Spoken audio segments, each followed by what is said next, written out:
Hello everyone, welcome to Luis Discusses Everything, and in today's video we're going to discuss the 2022 Senate election prediction from my perspective. I'll get into the details right after this.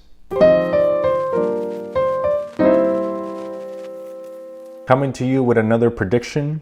In this case we have the 2022 Senate election prediction as of September 3rd, 2022. And quite a few things have changed so far. As you can see by the recent news, you have Democrats going up in the polls as a recent video that I posted. All of these states that are shaded, or all of these states that you can see, are up for election in 2022.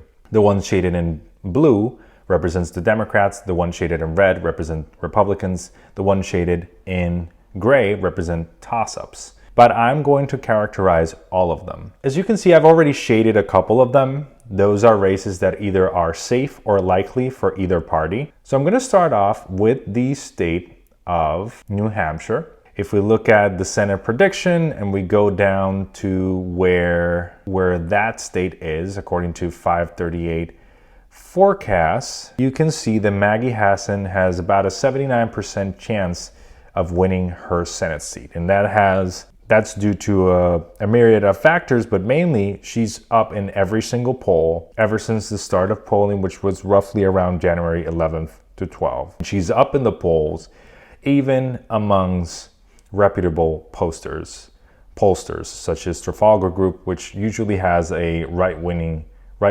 lean, so a more conservative lean or more Republican leaning pollster, still has Maggie Hassan 6% up in the poll. So I would say the characterization of likely, it's the correct characterization. According to 538, she has a 79% chance of victory. In the deluxe model, in the classic model, 81%.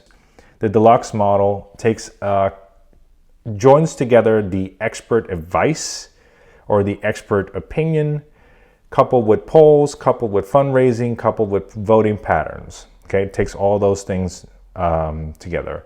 The classic model takes into consideration only polls and fundraising, but it does not take into consideration expert ratings. In the case of the light model, it only takes into consideration polls. Now we're going to move on to the state of Pennsylvania, and from my perspective, the state of Pennsylvania is also a likely characterization. And in most of the polls, you're seeing John Fetterman up by at least 5 percentage points. And that's even including the polls that are more conservative or leaning towards the Republican Party, such as the Trafalgar Group. But these are all A-rated pollsters, and each one of these A-rated pollsters, John Fetterman is up by at least 5 points.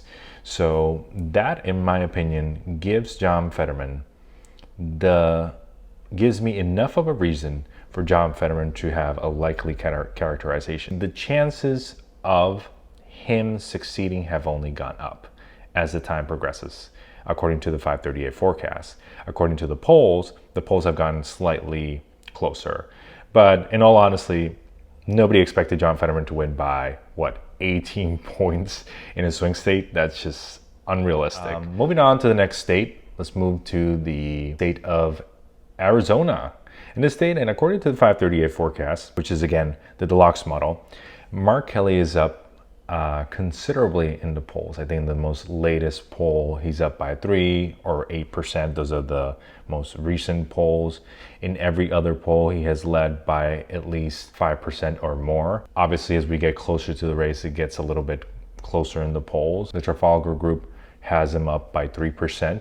So he's still highly favored in the polls against Blake Masters in Arizona. So that gives the Democrats 49 seats versus the Republicans 46 seats. Moving on, in the state of North Carolina, you have, according to 538's forecast, you have Ted Budd, the Republican, with a 63% chance of victory. But you have, in the most recent polls, Cherry Beasley winning by 4% or even.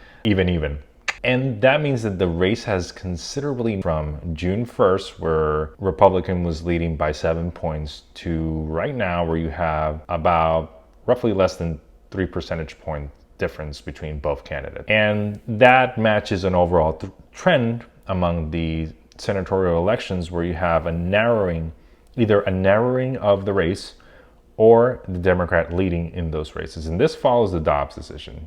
This is closer to the Dobbs decision around June month. The chances of winning for Ted Budd, the Republican, were 81%, and now they're down to 63%. And again, this is a conglomeration not only of polls, but the opinions of rating agencies and pollsters, in addition to the algorithm taking all of that into consideration. Ted Budd will most likely win this senatorial race by a likely margin. So moving on, this one surprised me considerably because this is a state that Donald Trump won, I think, by 11 percentage points or 12 percentage points. I'm not entirely sure. But this is a state that had, like, if I'm not mistaken, about a 90 percentile. Yeah, that's correct. 90% chance of winning for the Republican J.D. Vance, right? J.D. Vance is a Republican that's been a Republican senatorial candidate that was backed by Trump. So he's a Trump-endorsed candidate, just like Blake Masters is in the Arizona race, and just like Mehmet Oz is the Pennsylvania race. In this case, you have an interesting scenario, right?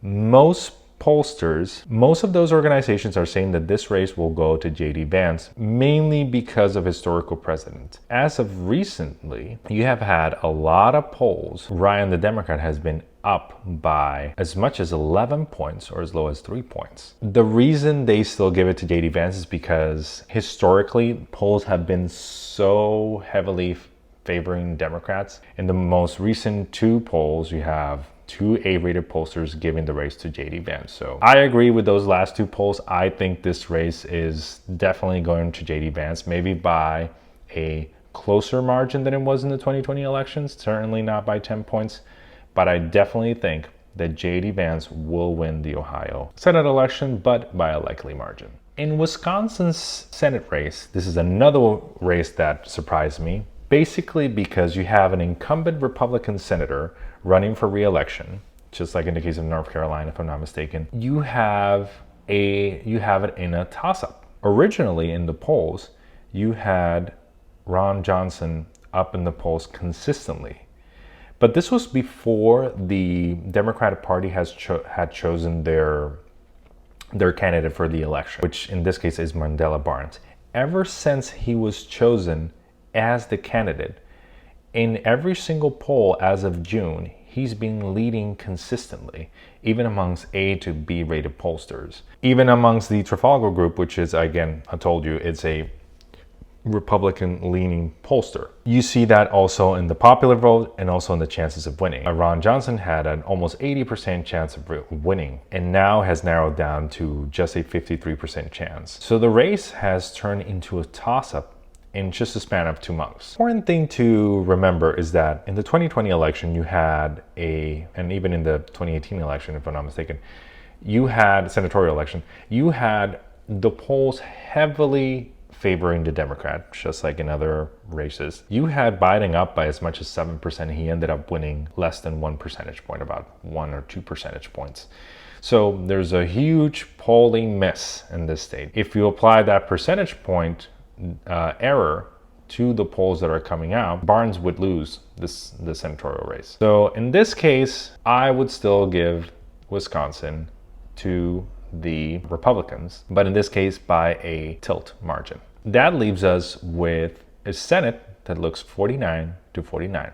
In this case, Republicans would have to win both seats to have control of the Senate because they don't have the vice presidency. In the opposite side of the spectrum, the Democrats would need only 1 seat. Now let's look at those two last remaining Senate seats. In this case, let's look at Georgia. In Georgia, you have Democrat Raphael Warnock, which is the incumbent, and Republican Herschel Walker, which is a former football player. And right now, 538 in all the pollsters call it a toss-up. And I wholeheartedly agree. At one point, you did have this, first of all, this race has been going back and forth constantly. Initially, you had it completely or mostly in favor of Herschel Walker with 62% chance of winning, right? But as the Dobbs decision came forward, coupled with the scandals on the Walker campaign, coupled with Walker's poor public speaking skills, the race narrowed. But what really brought the needle in favor of Warnock was the recent victories on the Democratic side. The passage of the multiple bills that I have mentioned in other videos, Inflation Reduction Act, PACT Act, etc., and the student loan cancellation, which occurred recently. And now you have Warnock ahead by just 1 percentage point. In other words, either one of these candidates can win. But considering that the polls in Georgia were highly accurate, I would say that so far this race will go to the Democratic Party, but by a tilt margin, so less than 1% or 1%. It might even go to a runoff, and we won't know the results of this senatorial race until a couple months after, which is crazy to consider. Not as crazy considering that it happened last year with the Georgia runoff elections. That leaves us with one last state to consider, which is the state of Nevada. And in the state of Nevada, you have incumbent Cortez Masto against Adam Paul Laxalt by 61% chance of victory. In the polls, the most recent one has Laxalt up by 2%. But a caveat to consider in this state is that it actually underestimates Democratic support by almost 3%. So in this case, even in this pollster by Trafalgar Group, the Democrat would still win in this instance. I would say that this state will go to the Democratic Party by also a tilt characterization. This gives the Democrats 51 seats versus the Republicans 49 seats, essentially expanding by 1 seat their control of the Senate. This will be momentous for the Democratic Party considering that it's supposed to be a red wave year. But it is important to consider that just because it has happened before, right? The party in power is usually the one that loses in the midterms. That has happened in the past 40 years, does not mean that it will automatically happen this year. Nonetheless, it is incredibly remarkable that this is a possibility. This might completely change. We're still 2.5 months away from the election. A lot can happen in politics in the span of 2 months. Still haven't seen the October surprise, which always happens in every election cycle. And it might be something that completely shifts the panorama in favor of the Republican Party. And we might see this result split in Republicans' favor. Thank you so much for watching. Leave a like, subscribe, share this video with your friends. Consider checking out the merch store that's in the description, and I'll see you guys on the next video. Bye-bye.